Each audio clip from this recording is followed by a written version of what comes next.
Hey everyone, and welcome back. All right, so last time we got our feet wet with Python's basic syntax. Today, we're cracking open the toolbox. We're talking about the absolute fundamentals that every single Python program is built with, variables and data types. So let's just jump right in, because honestly, once this stuff clicks, the rest of Python just starts to make sense. So let's start with a really basic question, right? When you're running a program, how does it actually remember anything? How does it keep track of a player's score or a username or the cost of something in a shopping cart? I mean, that information has to go somewhere. Well, the answer is actually pretty simple. It uses containers. The best way to think about this is like having a bunch of labeled boxes. Every piece of info, every number, every name gets tucked away inside its own special box. That way, the program knows exactly where to find it when it needs it again. And, in the programming world, these special containers have an official name. They're called variables.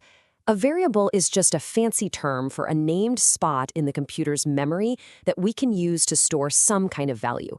This is like the most fundamental building block we have for working with data. And in a real code editor, this is what it looks like. It's as simple as age equals 25. That's it. Age is the label we're putting on our box. The equal sign is us saying, put this inside, and 25 is the actual value we're storing. And that name, variable, is a total giveaway, right? It hints at its real power. The stuff you put inside the container isn't locked in forever. It can be changed, it can be updated, it can vary whenever you need it to while the program is running. So, for example, we can grab that same exact container, age, and just pop a new value in there, like 30. Python doesn't get confused or make a new box. Nope, it just swaps out the old 25 with the new 30. The container is the same, but what's inside has changed. All right, so we've got these awesome containers, but hang on, we can't just go around labeling them whatever we want. There are a few really simple but super important rules we gotta follow. Okay, the rules are actually super simple. On the left, you can see what's totally fine. You can use letters, numbers, and underscores. So things like user underscore or total underscore marks are perfect. But on the right, you see the big no-nos. You absolutely cannot start a name with a number, and you can't have any spaces. If you try, Python's just going to give you an error. Okay, so we know how to make the boxes and how to label them. The next big question is, what kind of stuff can we actually put inside? And this brings us to this idea of data types. Think of them as different categories of information. It's important because it tells Python what you can do with the data. First up, we've got integers. In code, you'll usually see this shortened to int.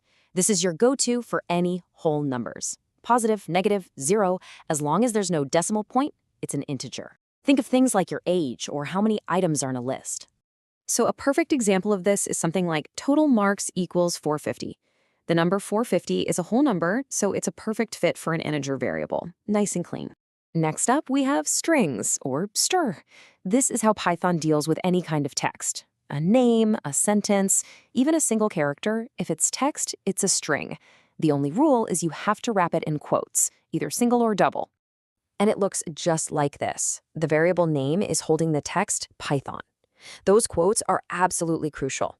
They're like a signal to Python that says, hey, treat what's inside here as plain text, not a command.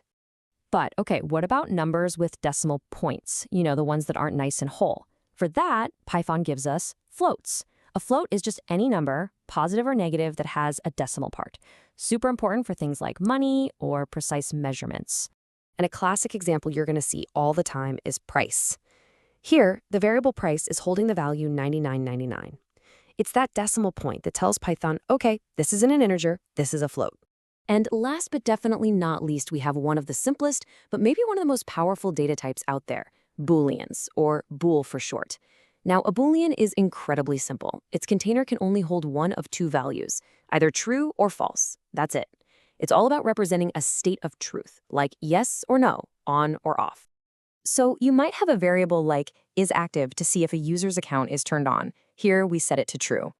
And a super important thing to remember, true and false have to be capitalized. That's just how Python rolls. Okay, so now that you know about these different kinds of data, I want to show you something that is just so cool about Python and a huge reason why people love using it, especially when they're starting out. It's all about how Python handles these containers. See, in a lot of other languages, you have to be really specific. You have to tell the computer ahead of time, hey, this box I'm making is only for whole numbers, or this other one is only for text. But Python? Python doesn't care. The container is smart enough to just figure out what kind of data you put in it all on its own. It's a feature called dynamic typing. Let's actually see this little bit of magic happen. We make a variable called myBox, and we put the number 10 inside. Right away, Python just knows, okay, my box is holding an integer. We didn't have to tell it anything.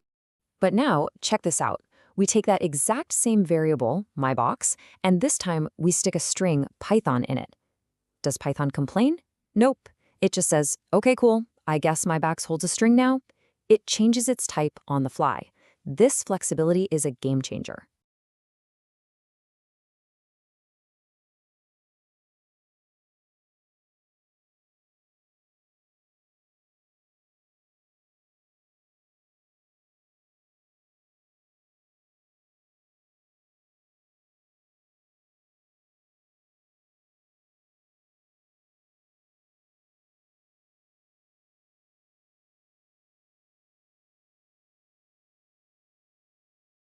And that's really it.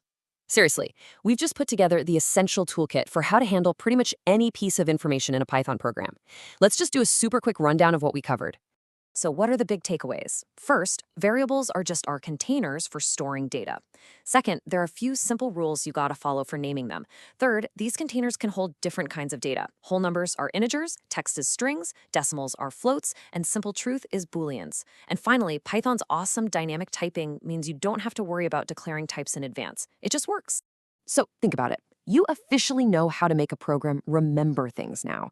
You've got the tools to store numbers, text, prices, decisions, literally any piece of information you can imagine. You have the foundational toolkit. So the only real question is, what are you going to build first?